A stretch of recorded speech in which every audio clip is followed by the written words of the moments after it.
Very good afternoon, boys and girls. I welcome you to the very next session of secretarial practice. I know it is an afternoon time and we are learning a theory subject. Most of you have been sitting since morning. काफ़ी अरसा हो गया sir, इतने दिन पूरा दिन class करने की आदत नहीं रही. 10th की एग्ज़ाम होने के बाद आदत छूट सी गई है इतने दिन बैठकर पढ़ाई करने की. अब मन नहीं लगता इतनी देर क्लास में बैठने का. 1-2 घंटे वाली कंसेप्ट क्लास की कोई हो तो बताओ sir.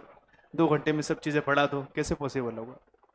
You'll have to sit for a desired time period and learn for the desired time period. There is no other way out. There is no other way out. You will have to sit, you will have to learn, and you will have to cope up with the things. बहुत से लोगों को तो आगे CA भी करना है. वहाँ तो सुबह 7 से लेकर शाम के 7 बजे तक क्लास में बैठने की तैयारी चाहिए. 12 घंटे इन बेंचों पे बैठने की तैयारी चाहिए, है ना? So, let us start with the very first chapter of secretarial practice. My dear friends, in yesterday's discussion, I have already explained you how secretarial practice will help all of you to understand what is a joint stock company, how is a joint stock company formed, what are the documents related to a joint stock company, who are the owners of the company, who are the managers of the company, how is the company's operations carried out, who is a secretary, what kind of correspondence does a secretary does, and finally, this all will be learning in 11th standard secretarial practice. In 12th standard secretarial practice, we'll be learning as to from where does money come into the business. जो company आप बनाओगे उस company में पैसा कहाँ से आएगा, ये हमें 12th स्टैंडर्ड सेक्रेटरियल प्रैक्टिस समझाएगा. तो शुरू करते हैं आज हमारा पहला लेक्चर, जहां पर हम चैप्टर शुरू करने जा रहे हैं जिसका नाम है joint stock company. What is the name of the chapter? Joint stock company. Cricket में जब बैट्समैन बैटिंग करता है, बैटिंग करते वक्त हर बॉल के पहले वो बैट्समैन चारों तरफ से नजर घुमाता है ना? क्यों घुमाता है? कौन सा फील्डर कहां खड़ा है, कौन से बाउंड्री नजदीक है, कौन से बाउंड्री के अंदर गैप है, ताकि वो अपने क्रिकेटिंग शॉट्स खेलकर 4 और 6 मार सके. हाँ या ना? यस और नो? राइट? ये क्यों करता है बैट्समैन? ताकि उसको फील्ड सेटलमेंट समझे और बाउंड्री समझे. एक बार प्लेयर को समझ गया कौन सी बाउंड्री किधर है. मान लो बहुत बार बहुत स्टेडियम के शेप अलग होते हैं, तो लेग साइड की बाउंड्री थोड़ी करीब होती है, ऑफ साइड की बाउंड्री थोड़ी लॉन्ग होती है. नॉर्मली इंग्लैंड में देखो, इंग्लैंड में भी जो मैचेस चलो वहां बाउंड्री बहुत लंबे लंबे, अपने जो बैट्समैन है उठा के भी मारते तो वो कैच चला जाता है. अब ए 6 अपन दिल्ली का स्टेडियम समझते रहते हैं. दिल्ली के स्टेडियम में थोड़ा सा ऐसा शॉट हुक किया कि 6 चला जाता है. वही इंग्लैंड में मामूली हुक शॉट वो सर्कल के बाहर भी नहीं जाता, क्योंकि वहां के जो स्टेडियम है वो बड़े हैं. जैसे इंग्लैंड का लॉर्ड्स का स्टेडियम बहुत बड़ा है, वहां पे बाउंड्री बहुत बड़ी है ना? तो जब तक अपने को बाउंड्री पता नहीं है कितनी दूर है, तब तक बैट्समैन वैसे शॉट्स खेल सकता है क्या? बैट्समैन को 6 मारना है, उसे मालूम है लेग साइड में जो बाउंड्री है वो नजदीक है, तो उसको इतनी ताकत लगानी पड़ेगी क्या? नहीं, सिर्फ टाइमिंग की जरूरत है. लेकिन वो उसे पता है कि ऑफ साइड में बाउंड्री थोड़ी दूर है, तो उसके हिसाब से उसको ताकत भी लगानी पड़ेगी और क्रिकेटिंग का टाइमिंग भी देना पड़ेगा, दोनों लगेगा. So it will all depend on the boundary. से क्रिकेट कहाँ से शुरू कर दिए? बॉयज को तो मजा आ रहा है, लेकिन गर्ल्स बोल रहे पहले हम घर पे कम बोर होते हैं और तुम शुरू हो गए सर. बात ऐसी है, बहुत गंदा खेले हम कल सेकंड ओडीआई में, बहुत सड़ा खेले. मैं तो बोल रहा हूँ अभी विराट कोहली को थोड़ा बेबी सिटिंग का काम देना चाहिए थोड़े दिन के लिए. उसका मन नहीं लग रहा बच्चों के बिना, थोड़ा बच्चों के पीछे ध्यान दो. बोलना किसी और बेचारे को, इतने होनहार प्लेयर पड़े हैं, किसी को मौका नहीं दे रहे. अभी उसकी हालत सचिन तेंदुलकर जैसे हो गई है, सोडता ही है ना ठेवता ही है ना, ऐसा है. बीच दौर में 8-10 साल का पैच ऐसा आया, सचिन तेंदुलकर एक ब्रांड बन गया था, ना उसको निकालने आता और टीम में रखे कुछ फायदा नहीं है. ऐसी हालत अभी विराट कोहली की है, ना उसको टीम से निकाला जा सकता है, ना टीम में रख के उसका कुछ कंट्रीब्यूशन है. कितने मैचेस हो गए आज, और वो प्लेयर ऐसे बन जाते हैं कि उनकी जगह ऐसे बैठ जाती है कि वो जगह ऑक्युपाई होने की वजह से किसी और नए प्लेयर को जगह नहीं मिलती, और जब तक वो खुद से स्टेप डाउन नहीं होता तब तक जगह नहीं मिलती. इस मामले में महेंद्र सिंह धोनी बहुत अच्छे प्लेयर है. उन्होंने सही वक्त पर अपना सब चीजें समझकर खुद जो है वॉक डाउन किया और किसी नए प्लेयर को अपॉर्चुनिटी दी. नॉर्मली ऐसा देखा नहीं जाता. सौरव गांगुली बीसीसीआई प्रेसिडेंट जो है, एक जमाने में उम्र होने के बाद सब लोग कंटाल के बोल रहे तू छोड़ दे क्रिकेट. नहीं, मैं तो खेलूंगा आज, मैं तो खेलूंगा आज. अल्टीमेटली एक बार ऐसा बॉल आया कि आंखों से दिख नहीं रहा था, फिर बोला कि अब नहीं खेलूंगा. सर आप क्रिकेट की बातें यहां क्यों कर रहे हैं? यहाँ पर बात इसलिए है क्योंकि बाउंड्री समझना है। क्रिकेट में बाउंड्री होती है ना? वो बाउंड्री के अंदर अपन खेलते हैं। क्रिकेट ही छोड़ो, कोई भी गेम, मान लो घर पे अपन वो आइस वाटर खेलते हैं, है ना? खेलते हो गर्ल्स? आइस वाटर वगैरह खेलते हैं, सब चीजें करते हैं। तो ये सारी चीजों में बाउंड्री थी, यहाँ से इतने एरिया में भागने का, है ना? हम हाइड एंड सीक खेलते हैं, बस इतने एरिया में छिपने का, इसे बाहर नहीं। क्या खेलते हो तू? खेल मांडे आय मीना, तू पप्पा बन मम्मी बन तो नाइस। तो बात ऐसी है कि जब कभी भी हम ये क्रिकेट वगैरह गेम खेलते हैं तो हम उसकी बाउंड्री डिफाइन करते हैं ना? तो बाउंड्री का पता होना बहुत जरूरी है कौशल। क्यों? अब तुम बैटिंग कर रहे हो डीएसएम के ग्राउंड पे, पहले आके क्या पूछते हो? अरे इकडे बाउंड्री कुठे, अंपायर सांग मला लवकर, ताकि मेरे को शॉट्स खेलने के लिए किधर किधर 6 मारना है, किधर 4 मारना है, ये पता हो। बरोबर? वैसे ही है ये चैप्टर की बाउंड्री। मैं जब कभी भी आपको चैप्टर सिखाऊंगा, चैप्टर सिखाने से पहले आपको बाउंड्री बताऊंगा और उस बाउंड्री के भीतर ही अपने को खेलना है। तो हर किसी चैप्टर के स्टार्ट में ये जो फिलर होता है, जिसके अंदर पूरे चैप्टर की समरी होगी, ये हमारे इस चैप्टर की बाउंड्री है। अपने को जॉइंट स्टॉक कंपनी इस बाउंड्री के अंदर सीखना है और खेलना है। Are getting my point? So what is given in the boundary of joint stock company? First, evolution of business organisation, कि बिजनेस ऑर्गेनाइजेशन कैसे इवॉल्व हुए। पहले बिजनेस हुआ करता था क्या? नहीं, इंसान तो बंदर थे, बाद में वो शिकारी बना, शिकारी से इंसान बना, इंसान बनने के बाद बिजनेस समझा, है ना? फिर बाद में बिजनेस आए। बिजनेस में शुरुआत में sole trading concern, joint Hindu family business थे, फिर पार्टनरशिप फर्म आए, फिर जैसे जैसे इंडस्ट्रियल रिवोल्यूशन हुआ लंदन में, उसके बाद कॉम्प्लेक्सिटी ऑफ बिजनेस बढ़ने लगे, बड़े बड़े इंडस्ट्रीज बनने लगे, फिर धीरे धीरे जॉइंट स्टॉक कंपनी इवॉल्व हुई। जॉइंट स्टॉक कंपनी के अंदर लिमिटेशंस हुए, तो रिसेंटली 2008 में लिमिटेड लाइबिलिटी पार्टनरशिप नाम का भी एक कंसेप्ट आया। तो ये एवोल्यूशन ऑफ बिजनेस ऑर्गेनाइजेशन कैसे है, इसका एक छोटा सा ब्रीफ ओवरव्यू अपने को देखना है पॉइंट नंबर 1 में। फिर उसके बाद हम देखेंगे व्हाट इज, अब वो इवोल्यूशन में एक एक इवोल्यूशन देखेंगे, जिसके अंदर सबसे पहले हम देखेंगे सोल ट्रेडिंग कंसर्न क्या है, जॉइंट हिंदू फैमिली बिजनेस क्या है, पार्टनरशिप फर्म क्या है, लिमिटेड लाइबिलिटी पार्टनरशिप क्या है, कोऑपरेटिव सोसाइटी क्या है, और फाइनली जॉइंट स्टॉक कंपनी क्या होती है। तो हर एक टाइप के अंदर, हर एक बिजनेस ऑर्गेनाइजेशंस के अंदर, हर एक बिजनेस ऑर्गेनाइजेशंस के हम फीचर्स देखेंगे कि ये बिजनेस ऑर्गेनाइजेशन यानी पक्का होता क्या है। Are you getting my point?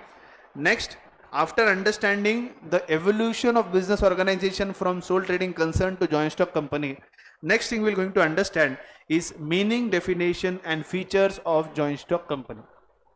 पूरा secretarial practice revolves around corporate joint stock company. इतनी बार ही सोल ट्रेडिंग और बाकी फॉर्म्स ऑफ बिजनेस ऑर्गेनाइजेशन का डिस्कशन है, बाकी इसके बाद 12th स्टैंडर्ड का सेक्रेटरियल प्रैक्टिस होने तक एक ही शब्द कान में घूमता रहेगा, company company company company company company company company company, क्योंकि पूरा सिलेबस जॉइंट स्टॉक कंपनी के ऊपर है और उसके एक्ट कंपनीज एक्ट 2013 के ऊपर है। उसके बाद हम देखेंगे टाइप्स ऑफ कंपनी, कंपनियों में कितने तरह की कंपनियां होते हैं। Shall we start with the chapter? Excited? Some happy faces? Smile करिए, हाथाची घड़ी, तोंडावर बोट, smile on face. How the जोश? अरे रे, हाउ द जोश? अरे रे रे, हाउ द जोश? चलो खड़े रहो सब लोग, खड़े रहो सब लोग, नो कच कुछ, खड़े रहो सब लोग फटाफट। हाँ चलो, अब याद करते हैं हमारे पीटी को।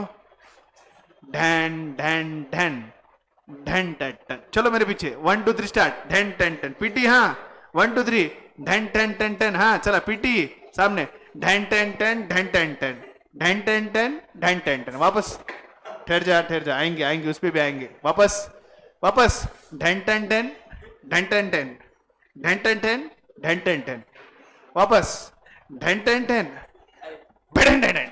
मारो जरा आजू बाजू को, जरा नींद भगाओ, जरा मार उसको बुक्की, मार चकुली, मार उसको बुक्की। बैठ जाओ, stand up, stand up, stand up, stand up, sit down, sit down, sit down. Okay, चलो शुरू करते हैं चैप्टर जॉइंट स्टॉक कंपनी। शुरू करते हैं चैप्टर जॉइंट स्टॉक कंपनी। कल ऐसे फाइटर फिटर लेके आना फर्स्ट क्लास। कल ऐसे बोला कि एकदम ऐसे वो आते ना फाइटर विटर, नहीं होंगे तो बाजू में का कर रहे हो उनसे ले लेना, दे दूंगा एक दो बुक्की मार दो इसको, है ना। शुरू करते हैं chapter joint stock company. Joint stock company chapter की बाउंड्री समझ गई? ए पिल्या पप्पी की तेजी तो क्या बचपना कर रहे हैं। बाउंड्री समझ में आई अपने को? बाउंड्री समझ में आई क्या? यस। शुरू करते हैं chapter joint stock company. Introduction. बात है 1760 इंग्लैंड की। In the year 1760 there was industrial revolution in England. बड़े पैमाने पे इंडस्ट्रियल रेवोल्यूशन हुआ, जिसके बाद पूरे विश्व भर में बड़ी बड़ी इंडस्ट्रियां एस्टैब्लिश होने शुरू हो गई। स्पेशली इंग्लैंड में शुरुआत हुई, जहां पे बड़े बड़े पैमाने पर बड़े बड़े इंडस्ट्रीज बनने लग गए। तो जब बिजनेस बहुत बड़ा होता है तो उसके अंदर लागत, कैपिटल यानी पैसा ज्यादा लगता है, कम लगता है? ज्यादा लगता है। एग्जाम्पल सोचो, मैं इडली का बिजनेस करना चाहता हूं। मेरे पास दो ऑप्शन है, या गाड़ा लगाऊं, उस पर इडली बनाऊं और इडली बेचूं, या फिर खुद का रेस्टोरेंट बनाऊं और रेस्टोरेंट बनाकर वहां पे इडली बेचूं। गाड़ा लगाने के लिए पैसा ज्यादा लगेगा या रेस्टोरेंट बनाने के लिए पैसा ज्यादा लगेगा? रेस्टोरेंट बनाने के लिए पैसा ज्यादा लगा। रेस्टोरेंट बोला तो फर्नीचर आ गया, एसी आ गया, सीलिंग आ गया, इंटीरियर आ गया, सब आ गया। गाड़ा मतलब कुछ भी नहीं, आओ प्लेट में लो, खाओ और जाओ, है ना। तो वहां पे पैसा कम लगेगा, लेकिन रेस्टोरेंट बनाऊंगा तब पैसा ज्यादा लगेगा। तो इससे बात समझ में आती है, जैसा स्केल ऑफ बिजनेस बढ़ता है वैसे पैसे की जरूरत बढ़ती है। तो वैसे ही रिलायंस जैसे बिजनेस के बारे में सोचो, क्या वो छोटा गाड़ी वाले बिजनेस जैसा काम है या बहुत बड़ा काम है? आपकी इमेजिनेशन के बाहर का है। लाखों करोड़ों का बिजनेस है। क्या लाखों करोड़ों का बिजनेस गाड़ी पे चलेगा? नहीं। उसके लिए उतनी बड़ी कंपनी, उतने सारे लोग, उतना बड़ा इंफ्रास्ट्रक्चर और उतना सारा पैसा लगेगा। क्या इतना सारा पैसा एक व्यक्ति के तिजोरी में होता है क्या? नहीं। उसके पास पैसा आएगा लेकिन बहुत सारे लोगों से आएगा। इस सब कंसेप्ट पे जॉइंट स्टॉक कंपनी का एवोल्यूशन हुआ, जहां पर बड़ी बड़ी कंपनियां अपने को लगने वाले पैसों को शेयर्स में कन्वर्ट कर अपने कंपनी के शेयर्स बेचती है, और कंपनी शेयर्स बेचकर पैसा लेती है, और उन शेयर्स के द्वारा इतनी बड़ी बड़ी कंपनियों का निर्माण या फॉर्मेशन करती है। Are you getting my point? Joint stock company जो बहुत बड़े बिजनेसेस होते हैं, जहां पर करोड़ों में पैसा लगता है, उनके पास करोड़ों से पैसे नहीं होते, तो वो क्या करते हैं, अपने करोड़ों से जो पैसों की जरूरत होती है उस कैपिटल को छोटे छोटे पार्ट में डिवाइड करते हैं। हर एक छोटे पार्ट को कहा जाता है शेयर। और जब कंपनी अपने शेयर्स बेचती है, हम जैसे आम नागरिक एक एक शेयर्स खरीदते हैं, तो कंपनी के पास पैसा जाता है और कंपनी हर एक व्यक्ति से थोड़ा थोड़ा पैसा इकट्ठा कर करोड़ों पैसे जमा करती है, और फिर वो बड़ा सा इंडस्ट्री सेटअप होता है। Are you getting my point? अगर मान लो रिलायंस को 5,000 करोड़ की कोई फैक्ट्री बनानी है, क्या रिलायंस अंबानी का उतना पैसा है क्या? नहीं। वो क्या करता है, भारत में जितने निवेशक है, इन्वेस्टर्स है, हर किसी के पास से थोड़ी थोड़ी रकम लेकर 5,000 करोड़ रुपए जमा करता है और फिर फैक्ट्री की शुरुआत करता है। लेकिन इतने सारे लोगों से पैसा लेने के लिए suitable form of business organisation होता है जॉइंट स्टॉक कंपनी। क्या होता है? Joint stock company. इसके बारे में और समझाऊंगा मैं जैसे जैसे हम चैप्टर के साथ आगे चलेंगे। इंडस्ट्रियल रेवोल्यूशन जब हुआ, बड़े बड़े कंपनीज, बड़े बड़े इंडस्ट्रीज बनने लगे, बड़े बड़े कंपनीज और इंडस्ट्रीज के साथ साथ लागत या कैपिटल भी बढ़ने लगी। तो ऐसे केस में ऐसे फॉर्म ऑफ बिजनेस ऑर्गेनाइजेशन की जरूरत महसूस होने लगी जिसके अंदर huge amount of capital raise करना बड़ा आसान हो। इसीलिए जॉइंट स्टॉक कंपनी का एवोल्यूशन हुआ। किसका एवोल्यूशन हुआ? Joint stock company. Joint stock company, ये जो फॉर्म ऑफ बिजनेस ऑर्गेनाइजेशन होता है, ये लार्ज स्केल बिजनेस यूनिट के लिए सुटेबल होता है। किसके लिए सुटेबल होता है? Large scale business unit. मान लो पान टपरी शुरू कर रहे हो, उसके लिए पैसे लागत लग रहे 50,000, उसके लिए 1,000 निवेशक की गरज है क्या? नहीं। एक अकेला व्यक्ति अपने सेविंग में से 50,000 रुपए लगा सकता है। एक व्यक्ति कंपनी बना रहा है जिसमें लागत है 500 करोड़, क्या एक अकेला व्यक्ति जेब में से 500 करोड़ रुपए लगा सकता है क्या? नहीं। उसको बहुत सारे लोगों की, इन्वेस्टर्स की जरूरत होगी। इसीलिए वहां कौन सा सुटेबल होता है? Joint stock company. कोई बिजनेस है जहां पे 2 लाख रुपए लग रहे हैं, मेरे जेब में 1 लाख है, तेजस के पास 1 लाख है, हम दोनों ने 1-1 लाख रुपए लगाए और बिजनेस स्टार्ट कर दिया, तो ये बन गया पार्टनरशिप फर्म। ये बन गया पार्टनरशिप फर्म। कोई मिठाई की दुकान है, पारंपरिक है, दादा करते आए, पिताजी कर रहे हैं, अब आप लोग कर रहे हो, तो ये हो गया जॉइंट हिंदू फैमिली बिजनेस। ये क्या हो गया? Joint Hindu family business. Are you getting my point? Are you getting my point? Yes. इस तरह से एक एक बिजनेस ऑर्गेनाइजेशन के बारे में हम इस चैप्टर में डिस्कस करेंगे। Industrial revolution took place in England in the year 1760। Before industrial revolution production was done manually using the local resources. लेकिन इंडस्ट्रियल रेवोल्यूशन के बाद ग्लोबलाइजेशन कंसेप्ट आया। ग्लोबलाइजेशन के कंसेप्ट के बाद बाहर देशों से मशीन लाना, टेक्निक लाना, टेक्नोलॉजी लाना, प्रोडक्शन करना, ये सारी चीजें शुरू हो गई। जैसे इंडिया का मैनचेस्टर कौन सा है बताओ? इचलकरंजी। कोल्हापुर पता है? इचलकरंजी नाम सुना है? कोल्हापुर के अंदर इचलकरंजी, उसे इंडिया का मैनचेस्टर, इंग्लैंड का मैनचेस्टर यानी वो शहर जहां पे पूरा कपड़ा बनता है, सबसे ज्यादा कपड़ा बनता है। ऐसा सबसे ज्यादा कपड़ा इंडिया में टेक्सटाइल हब है, वो है इचलकरंजी, इसीलिए उसे इंडिया का मैनचेस्टर कहते हैं। आप लोगों में से बहुत लोगों को बात पता नहीं होगी, एक अकेले इचलकरंजी में 6 लाख लूम्स है। एक एक इंडस्ट्री के अंदर 10, 15, 20, 25 मैक्सिमम लूम्स होते हैं, तो ऐसे 6 लाख है तो कितनी इंडस्ट्री होंगी सोचो।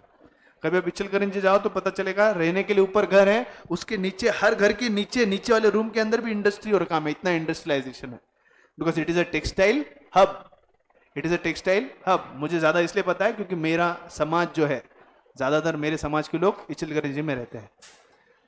तो Ichalkaranji is a textile hub of the country. वहां पर टेक्नोलॉजी आज जो इस्तेमाल करते हैं कपड़ा बनाने के लिए, वो जर्मनी से, यूरोपियन कंट्रीज से इंपोर्ट करते हैं, जापान से, चाइना से, वहां से इंपोर्ट करते हैं। पहले ऐसा टेक्निक हुआ नहीं करता था, पहले हमारे इंडियन लोग ही काम करते थे, हैंडलूम हुआ करते थे और उससे कपड़ा बनता था। आज जापान की, जर्मनी की, है ना, चाइना की मशीनों को इस्तेमाल करके कपड़ा बनाया जाता है। ये क्यों पॉसिबल हुआ? After the industrial revolution. After the industrial revolution limited capital पहले लगता था, अब मशीनें बढ़ गई तो मशीनों का खर्च भी ज्यादा होगा। एक ऑटोमेटिक लूम की कीमत 80 लाख रुपए होती है, तो 10 ऑटोमेटिक लूम लगा तो कितने रुपए लगेंगे? 7 करोड़ रुपए। पैसा ज्यादा लग रहा है, ज्यादा पैसे के लिए ज्यादा कैपिटल लगेगा, ज्यादा कैपिटल के लिए ऐसा फॉर्म ऑफ ऑर्गेनाइजेशन लाना पड़ेगा जहां पर पैसे आसानी से रेस किए जा सकते हैं। इसीलिए जॉइंट स्टॉक कंपनी, इसीलिए joint stock company. The industrial revolution brought about a radical change in the field of industry and commerce. Local market turns into regional, regional into national, national into international markets. To meet the new challenges of the business, joint stock company form of organization evolved.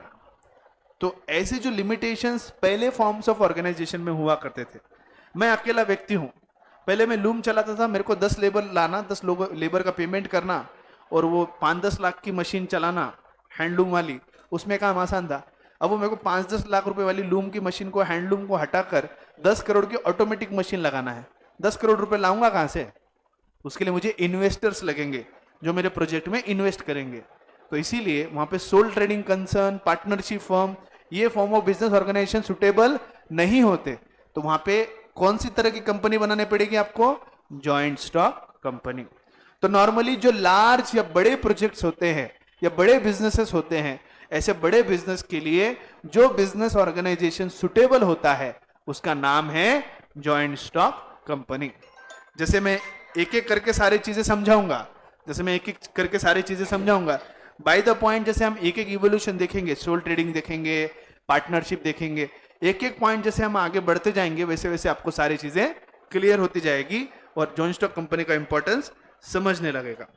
Now see at the diagram of evolution of the business, forms of business organization. हमारे यहाँ हम बहुत सी दुकानें देखते हैं, है ना, लेकिन हर एक दुकान का अलग अलग फॉर्म है। कुछ पारिवारिक बिजनेस है जिसे हम कहते हैं जॉइंट हिंदू फैमिली बिजनेस। क्या कहेंगे मुझे? Joint Hindu family business.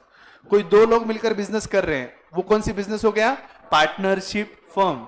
कोई एक अकेला मालिक ही पूरा बिजनेस चला रहा है, वो हो गया सोल ट्रेडिंग कंसर्न। क्या हो गया वो? Sole trading concern. कोई 2 लोग मिलकर बिजनेस कर रहे हैं, दोस्त, लेकिन वो एक लिमिटेड लाइबिलिटी के अंतर्गत कर रहे हैं, that is LLP, limited liability partnership. ये एक नया कंसेप्ट है।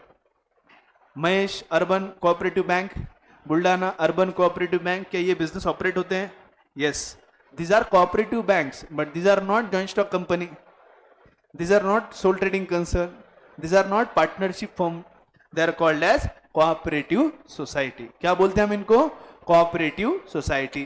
जिन बिजनेस के ऊपर कोऑपरेटिव नाम आ गया वो क्या है? Cooperative society. जहां दो दोस्त मिलकर बिजनेस कर रहे हैं वो दैट इज पार्टनरशिप। जहां एक अकेला मालिक पूरा बिजनेस चला रहा है वो है sole trading concern.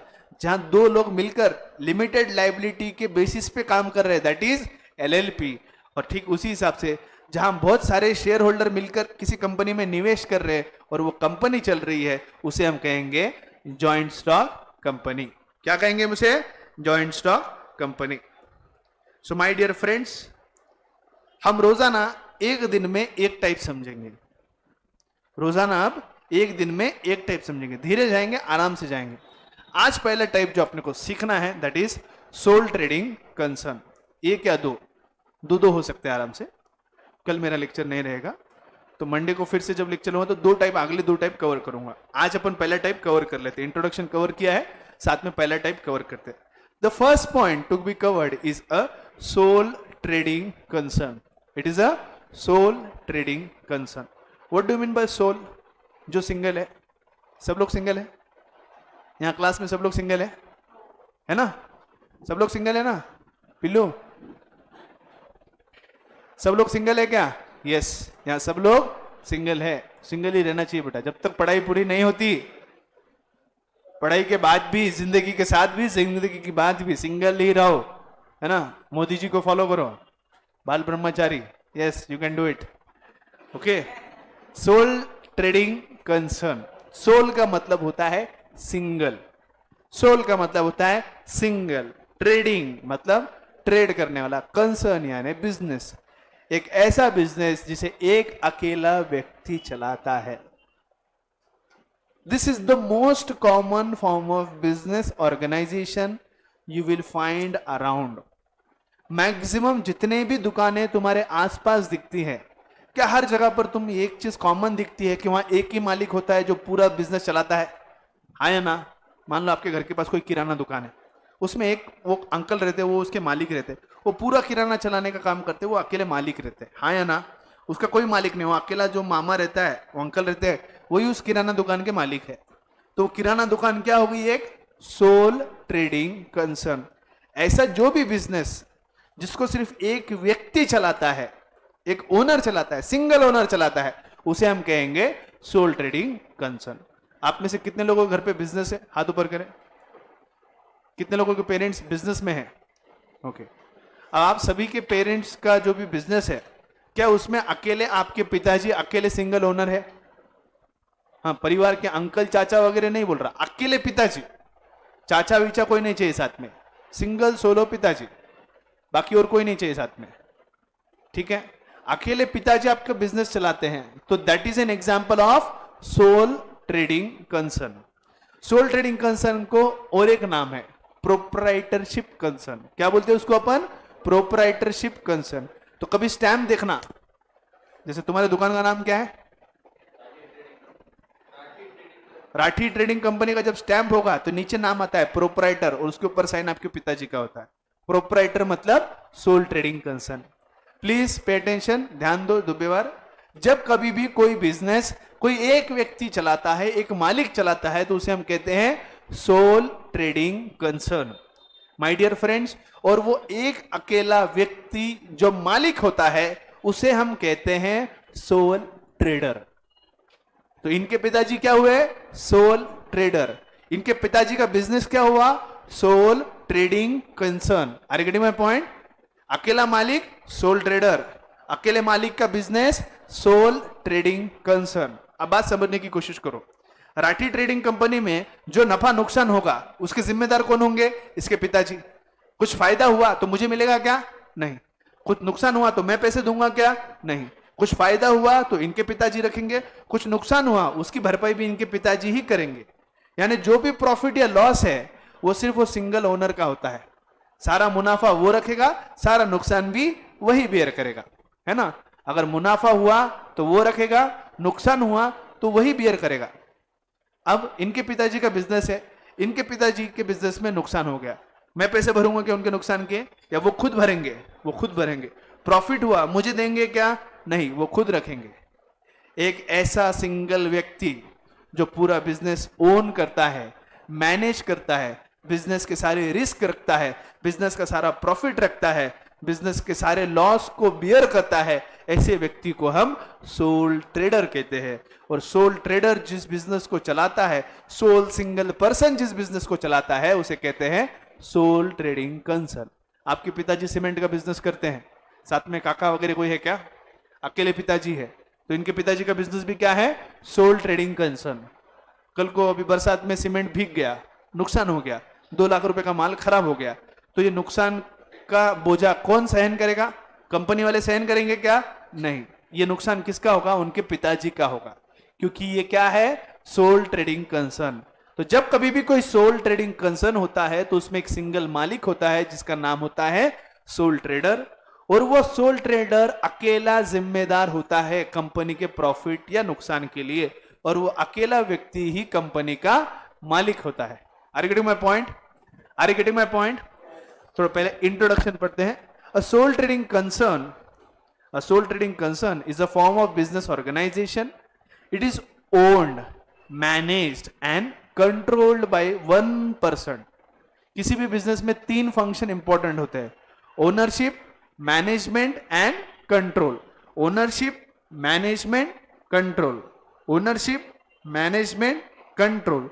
Ownership, management, control. Understand? मैंने और वरद ने मिलकर कोई बिजनेस स्टार्ट किया, दोनों ने साथ में मिलकर। इसने 2 लाख रुपए लगाया, मैंने 2 लाख रुपए लगाए, तो हमारे बिजनेस क्या बन गया?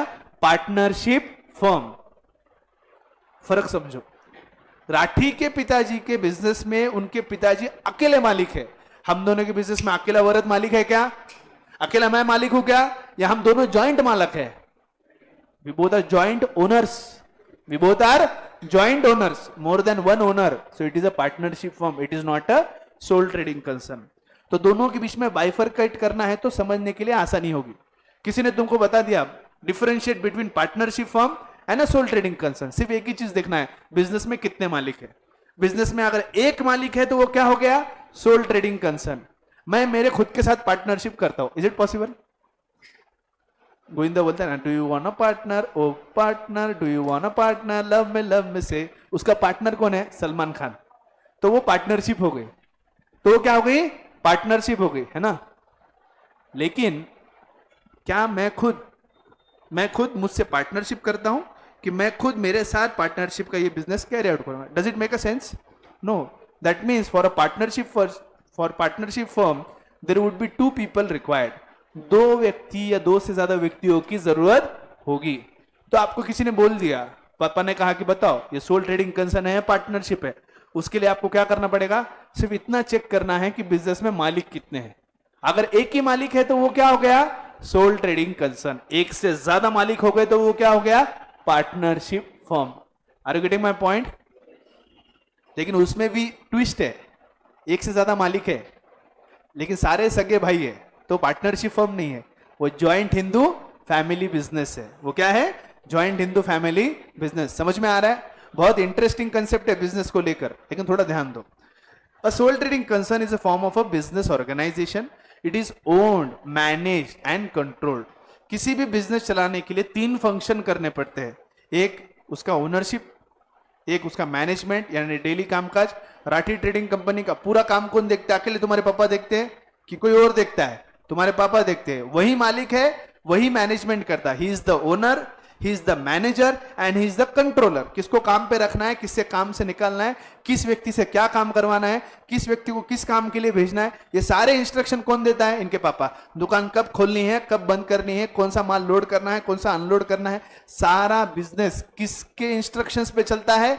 इनके पापा के। वैसे ही आप लोग जिनके पापा जो बिजनेस करते हैं, जो अकेले ओनर है, क्या उनके बताए गए बातों के हिसाब से, इंस्ट्रक्शंस के हिसाब से ही बिजनेस चलता है? हाँ या ना? यस और no?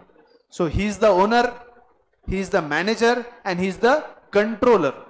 Where there is a single owner, single controller, single manager, is a sole trader, and it is a sole trading concern.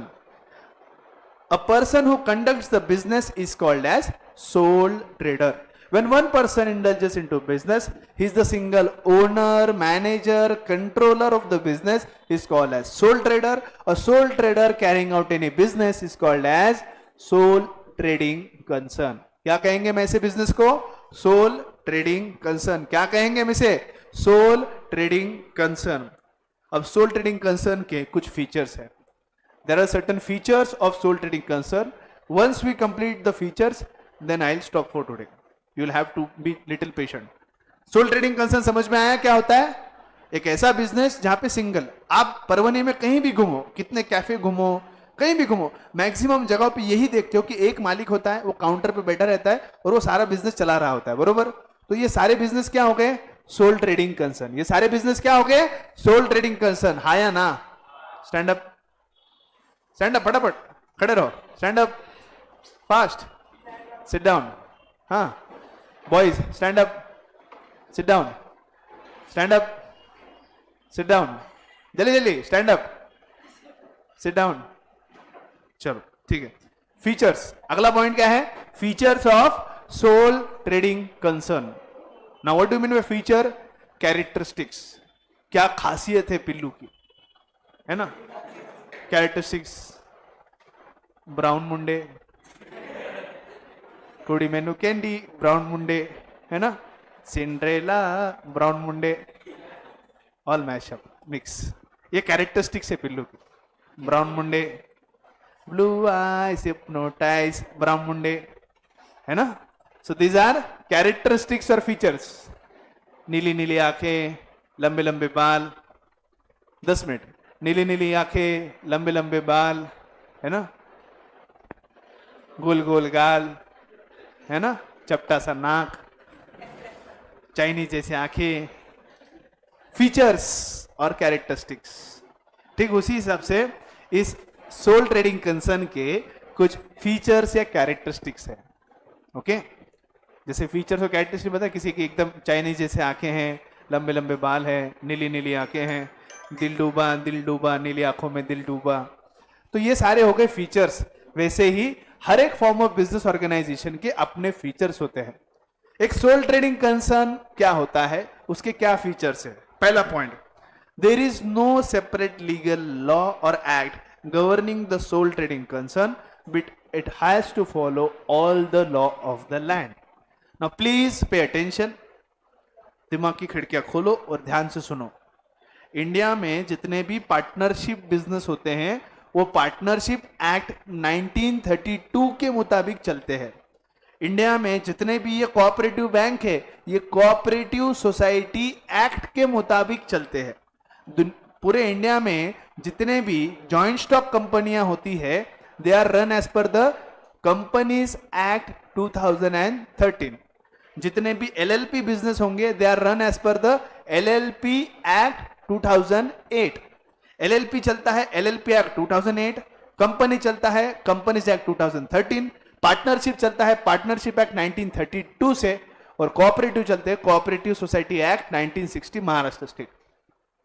हर एक बिजनेस एक कानून के मुताबिक चलता है और हर एक business form of business organisation का एक अलग सेपरेट कानून है. लेकिन my dear friends, sole trading concern एक ऐसा फॉर्म ऑफ बिजनेस ऑर्गेनाइजेशन है जिसका अलग से कोई कानून नहीं है और जिसके लिए अलग से कोई लॉ नहीं है. जैसे अगर आप पार्टनरशिप फर्म चलाओगे तो आपको पार्टनरशिप एक्ट के मुताबिक ही चलाना पड़ेगा. एग्जांपल समझाता हूं. पार्टनरशिप एक्ट कहता है कि जब दो लोगों में पार्टनरशिप हो तो कंपलसरी राइटिंग में पार्टनरशिप डीड होने चाहिए. क्या होना चाहिए? राइटिंग में पार्टनरशिप डीड होना चाहिए. तो कल को डिस्प्यूट हो गया लेकिन हम दोनों ने पार्टनरशिप राइटिंग में नहीं की तो हमारे डिस्प्यूट कभी सेटल नहीं होता क्योंकि हमने पार्टनरशिप एक्ट को फॉलो नहीं किया. तो जब कभी भी पार्टनरशिप बिजनेस चलाएंगे तो अपने को क्या फॉलो करना पड़ेगा? Partnership act.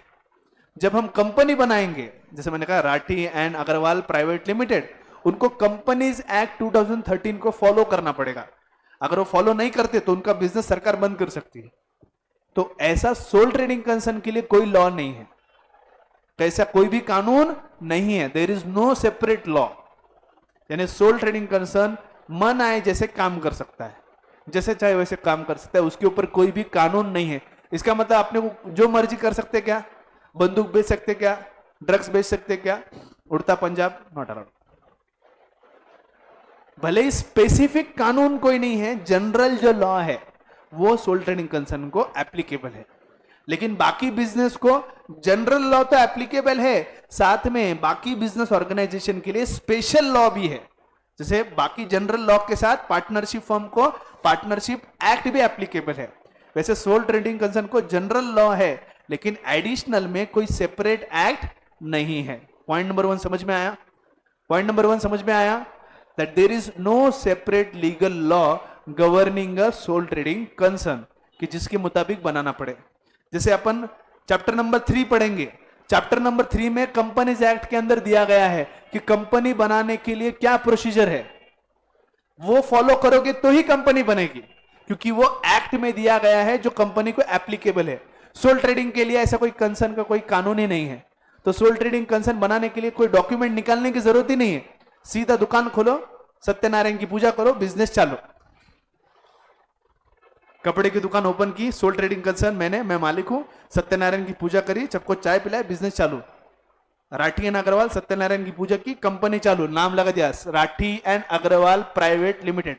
दूसरे दिन ताला ठोक देंगे, क्योंकि जॉइंट स्टॉक कंपनी कानून के मुताबिक चलती है, जिसके अंदर पहले उनको एक प्रोसीजर फॉलो करना पड़ता है, पूरा प्रोसेस फॉलो करना पड़ता है, सर्टिफिकेट ऑफ इनकॉर्पोरेशन लेना पड़ता है, फिर ही पार्टी लग सकती, तब तक पार्टी नहीं लग सकती।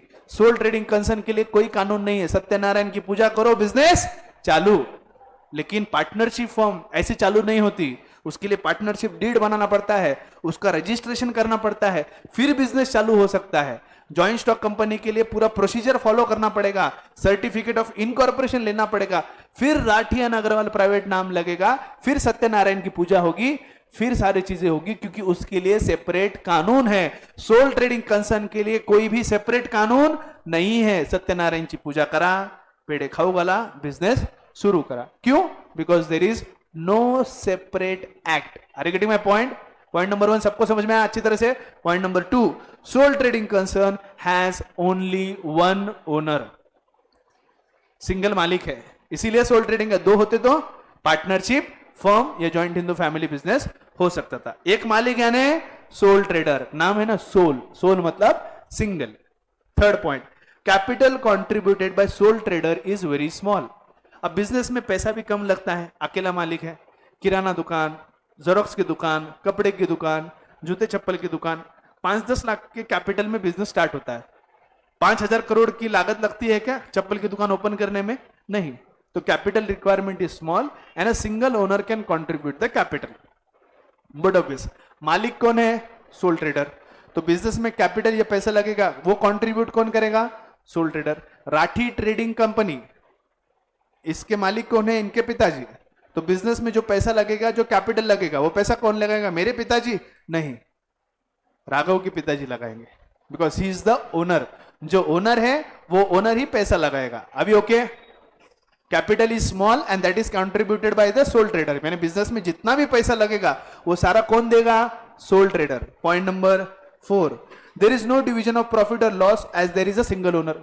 कल को कोई प्रॉफिट हुआ, उसके पापा मुझे देने वाले हैं क्या? नहीं। कोई नुकसान हुआ तो मैं उनको देने वाला हूं क्या? नहीं। मतलब प्रॉफिट और लॉस का कोई डिवीजन नहीं है। हम दोनों की बिजनेस में 1 लाख रुपए का प्रॉफिट हुआ, मैं बोल सकता हूं कि मैं पूरा रखूंगा? नहीं। वो बोल सकता है कि पूरा वो रखेगा? नहीं।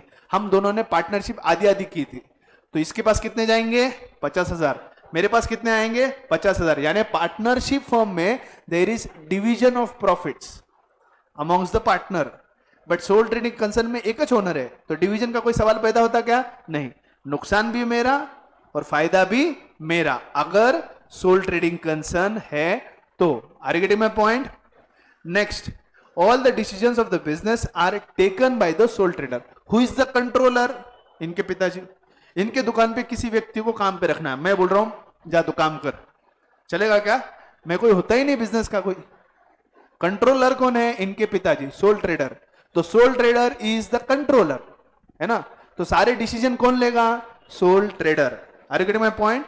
All the decisions are taken by the sole trader himself. The proprietor, sole trader को एक और शब्द है, क्या बोलते हैं हम उसको? राठी, ध्यान दे, प्रोप्राइटर. सोल ट्रेडर को क्या बोलते हैं हम? प्रोप्राइटर. और सोल ट्रेडिंग कंसर्न को एक और नाम है प्रोप्राइटरशिप कंसर्न. क्या नाम है? Proprietorship concern. The proprietor soul trader can ensure maximum business secrecy. अब बात, हम दोनों की पार्टनरशिप फर्म है और बिजनेस में कोई आइडिया बोला और मैंने उसको बोला सीक्रेट रखना, किसी को मत बोलना. सीक्रेट नहीं है, सीक्रेट. सीक्रेट रखना, किसी को भी बिल्कुल भी मत बोलना, बिल्कुल भी मत बोलना, बिल्कुल भी. ये कान का ये कान को भी मत बोलना प्लीज.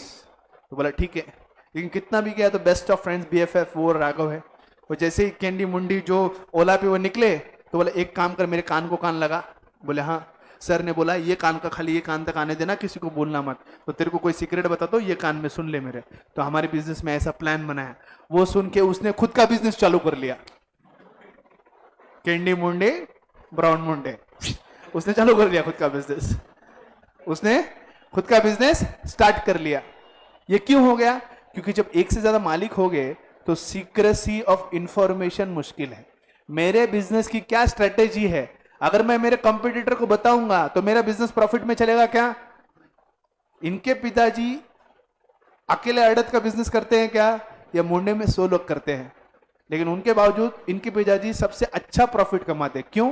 क्योंकि उनके पास जो टेक्निक है वो सीक्रेट है, वो अकेले मालिक है, उनको बताने की जरूरत नहीं बिजनेस की आइडिया क्या है. जहां आइडिया शेयर हो गई उसको कोई भी कॉपी कर लेता है, और कोई भी कॉपी कर लिया तो वैसा बिजनेस कॉम्पिटिटर आ जाएगा, तो प्रॉफिट आपका कम होगा. तो सोल ट्रेडिंग कंसर्न के अंदर अकेला मालिक है, तो किसी को आइडिया बताने की जरूरत ही नहीं. व्हाट एन आइडिया सर जी, किसको बोलने की जरूरत ही नहीं. तो इस केस में सेक्रेसी ऑफ इंफॉर्मेशन रहता है. लेकिन जब बहुत ज्यादा लोग आ जाते हैं तो इंफॉर्मेशन सीक्रेट रहेगी, इसकी कोई गारंटी नहीं होती. Next, the liability of the sole trader is unlimited. Now understand this point, please pay attention. डुबेवार से लेके हर कोई ये शब्द समझने की कोशिश करो. अनलिमिटेड लाइबिलिटी क्या होती है, ये शब्द सुनो, क्योंकि ये शब्द इस चैप्टर के एंड तक मैं बार बार बोलता रहूंगा. Unlimited liability, unlimited liability, unlimited liability, unlimited liability. जब कभी भी किसी बिजनेस में नुकसान होता है तो वो नुकसान की भरपाई करनी पड़ती है. तो वो नुकसान की भरपाई करने के लिए कभी कभार लाइबिलिटी ओनर की लिमिटेड होती है, कभी कभार ओनर की लाइबिलिटी अनलिमिटेड होती है. जब हम जॉइंट स्टॉक कंपनी में जाएंगे तो अगर कंपनी में 10 लाख का नुकसान है, कंपनी में अगर 10 लाख का नुकसान है तो कंपनी की जितने भी एसेट है वो बेचकर जितना पैसा आया उतना आ गया. लेट से कंपनी के एसेट बेचकर आ गया 8 लाख रुपए. अपने को देने, जॉइंट स्टॉक कंपनी को देने कितने हैं? 10 लाख. एसेट बेचकर उनके पास आए कितने? 8 लाख. बचे हुए 2 लाख जो ओनर्स है, शेयर होल्डर्स, वो अपने जेब से नहीं भरते, वो अपने जेब से नहीं भरते. वो कंपनी इंसॉल्वेंट हो जाती है. वो कंपनी क्या हो जाती है? इंसॉल्वेंट. यानी मेंबर की लाइबिलिटी लिमिटेड है, वहां पर क्या है? लिमिटेड है. लेकिन सोल ट्रेडिंग कंसर्न में ऐसा नहीं है. राठी ट्रेडिंग कंपनी काम कर रहा है, उसके अंदर 10 लाख रुपए की लाइबिलिटी हो गई. राठी ट्रेडिंग कंपनी के सारे एसेट बेच दिए, 5 लाख रुपए एसेट बेचकर उनके पास आए, तो और नुकसान कितना बचा है? 5 लाख. बिजनेस के एसेट बेचकर भी अगर नुकसान कवर नहीं हो रहा तो इनके पिताजी की पर्सनल प्रॉपर्टी को बेच के पैसे वसूल किए जाते हैं. तो इसीलिए प्रॉपर्टी के इसीलिए लाइबिलिटी यहां पर कही जाती है अनलिमिटेड. इसीलिए लाइबिलिटी यहां पे होती है unlimited. What is unlimited liability? Unlimited liability is a situation where the personal property of the owner is attached to meet the business liability. यानी इनको अपने घर का सोना, जो कुछ भी प्लॉट, एक आदि प्रॉपर्टी बेचना पड़ेगा, लेकिन पैसे चुकाने पड़ेंगे, क्योंकि सोल ट्रेडिंग कंसर्न के अंदर सोल ट्रेडर की लाइबिलिटी अनलिमिटेड होती है. क्या होती है? अनलिमिटेड. जैसे मैंने रिलायंस कंपनी के शेयर्स लिए 1 लाख रुपए के. कितने के लिए? 1 लाख रुपए के. मैंने 1 लाख रुपए के शेयर्स लिए और 1 लाख रुपए कंपनी को दे दिए. अब रिलायंस को 100 करोड़ का नुकसान हो गया, मेरी पूरी संपत्ति बेच दे तो भी 100 करोड़ नहीं आते. मैं शेयर होल्डर हूं तो मैं ओनर हूं, तो क्या कंपनी की 100 करोड़ का नुकसान मैं दूं? नहीं. इसीलिए जॉइंट स्टॉक कंपनी में ओनर की लाइबिलिटी लिमिटेड है. लेकिन राठी ट्रेडिंग कंपनी में 1 करोड़ का नुकसान हो गया। 25 लाख की कंपनी में एसेट थे, 75 लाख रुपए कम पड़ रहे, घर का प्रॉपर्टी सब कुछ बेच के वसूल किया जाएगा, क्योंकि ओनर की लायबिलिटी अनलिमिटेड है। बात समझ में आ रही है? जब अनलिमिटेड लायबिलिटी बोलते हैं तो आपके पर्सनल असेट भी जोड़ दिए जाते हैं। तो कल को बिजनेस नुकसान में चला गया और बिजनेस डूब गया और वहां पे लायबिलिटी अराइज हो गई, जिसको मीटअप करने के लिए बिजनेस के पास असेट नहीं है, तो ऐसे केस में आपके पर्सनल असेट को बेच के पैसे वसूल किए जाएंगे। इसीलिए ओनर की लायबिलिटी कैसी है? अनलिमिटेड। यानी कल को सोल ट्रेडिंग कंसर्न कितना भी नुकसान में जाए, बिजनेस में सेटल करना पड़ेगा। इनकी दुकान है सोल ट्रेडिंग कंसर्न की, राठी ट्रेडिंग कंपनी का माल है, सब कुछ बेच दिया, लेकिन फिर भी 25 लाख रुपए कम पड़ रहे, तो वो जो 25 लाख रुपए बिजनेस का सब कुछ बेचकर भी कम पड़ रहे, वो पैसे भी इनके पिताजी को ही चुकाने पड़ेंगे, because liability of soul trader is unlimited. क्या बोलते हैं उसको? अनलिमिटेड। रिलायंस कंपनी को 100 करोड़ का नुकसान हुआ है, मैं ओनर हूं क्योंकि मैंने शेयर्स लिए, क्या मैं 100 करोड़ रुपए दूंगा? क्या नहीं, क्योंकि ज्वाइंट स्टॉक कंपनी के अंदर शेयर होल्डर ओनर की लायबिलिटी लिमिटेड होती है। मैंने जितने के शेयर्स लिए मैं उतने ही पैसे दूंगा। कल को 100 करोड़ नहीं 1000 करोड़ का भी नुकसान हुआ, ओनर से 1 रुपया भी नहीं लिया जाता, ना ओनर की घर की संपत्ति को लिया जाता है। इसे कहते हैं लिमिटेड लायबिलिटी। क्या कहते हैं इसको? Limited liability. लेकिन बिजनेस में नुकसान 1 करोड़ का है, बिजनेस के एसेट बेचकर 25 लाख रुपए है, 75 लाख अभी तक कम पड़ रहे, तो वो ओनर जो है उसका सब कुछ प्राइवेट एसेट प्रॉपर्टी सब कुछ लिया जाएगा, बेचा जाएगा, और वो 75 लाख उसी से वसूल किए जाएंगे। Are you getting my point? जब ओनर की प्राइवेट प्रॉपर्टी को अटैच कर पैसे वसूल किए जाते हैं तो उसे कहते हैं अनलिमिटेड लायबिलिटी। क्या कहते हैं उसको? Unlimited liability. Sole trading concern में सोल ट्रेडर की लायबिलिटी कैसी है? Unlimited.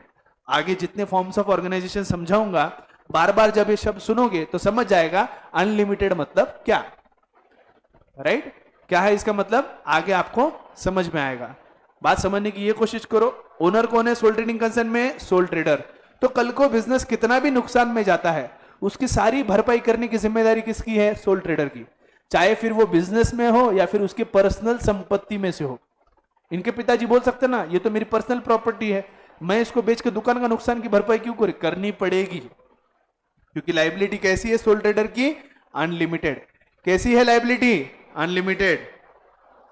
Next, this business does not enjoy any separate legal status.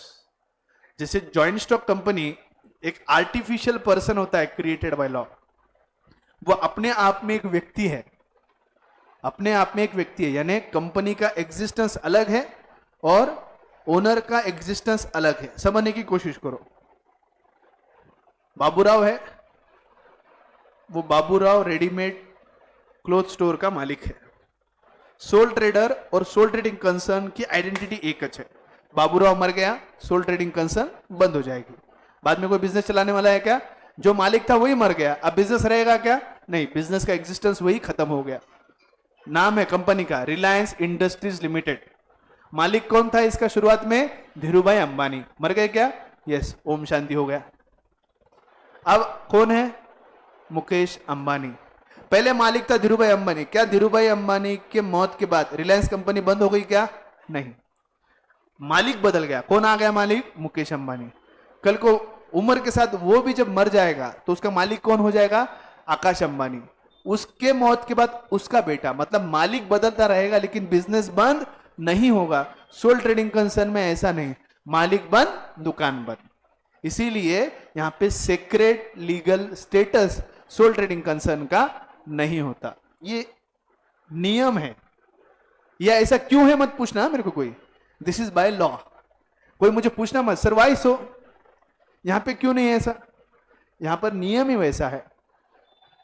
अगर कोई मुझे पूछेगा कि सर किसी के पिताजी की मौत के बाद उसका बेटा अगर मालिक बन गया तो वो फॉर्म ऑफ बिजनेस ऑर्गेनाइजेशन जो सोल ट्रेडिंग कंसर्न था, पहले वाला सोल ट्रेडिंग कंसर्न बदल जाता है, वो दूसरा सोल ट्रेडिंग बन जाता है।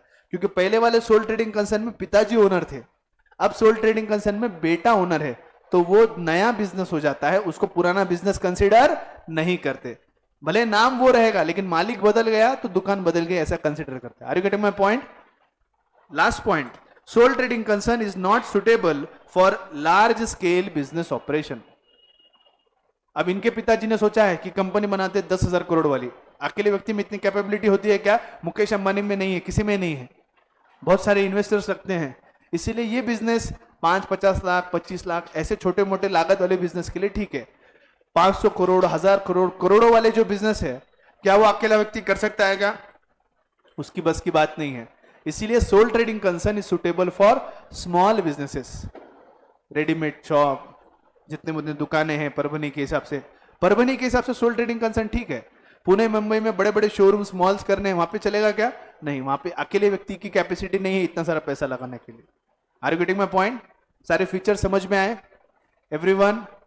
सोल ट्रेडिंग कंसर्न समझ में आया? So sole trading concern is a concern where there is a single owner, controller, manager of the business, and that single owner, controller and manager of the business is called as sole trader, is called as sole trader. Sole trading concern do not have any separate legal law. It is operate with Satyanarayan ki puja. On the same note, we'll stop for today. See you guys on Monday. Thank you so much.